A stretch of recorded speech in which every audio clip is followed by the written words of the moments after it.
Hey, I'm on vacation this week in Pennsylvania, so outside the normal context for most of these videos. But I did want to take a little bit of time and talk about this book, The Great Awakening by Joseph Tracy. This has been a tremendous, tremendous read.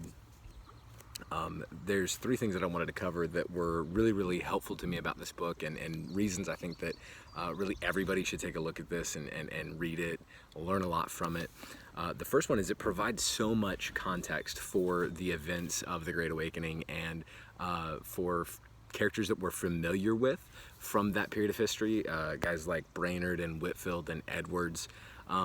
We know little bits of the story, but we don't know the full context oftentimes. I know for me, going into reading this book, I was just shocked to learn about the state of religion in New England and in the colonies at that point in history.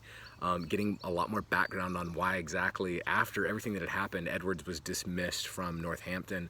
And also getting, even in the earlier parts, getting a picture of, oh man, that's why Brainerd said what he did and was dismissed from college and went and became a missionary.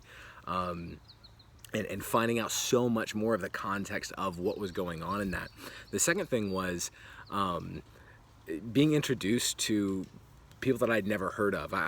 As I was reading through it, I started looking for, okay, where's the definitive biography of Gilbert Tennent, because that guy is awesome. Still haven't found it yet, by the way, so if you know of one, I'd be glad to find out about it. But learning about men like that and men who were essentially pioneering biblical church planting in the early days of America was an incredible thing to read about.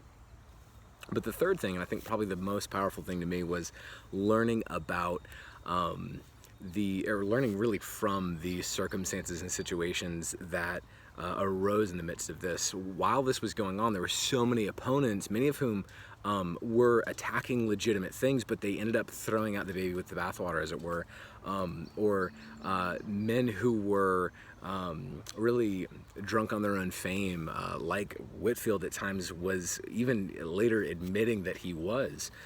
There was a bunch of rashness in accepting just crazy things that were going on as acceptable, because there was a genuine work happening, and then there was all sorts of extreme things happening that were wrong and unbiblical and gave rise to a whole bunch of horrible practices. But people were unwilling to come down sometimes on those things because, well, there's still legitimate work happening.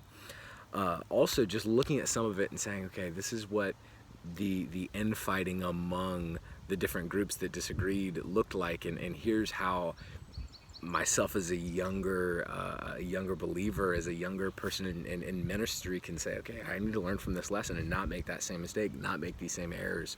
So tremendously helpful. Great Awakening by Joseph Tracy, put out by Banner of Truth. Pick this book up. It is so, so helpful.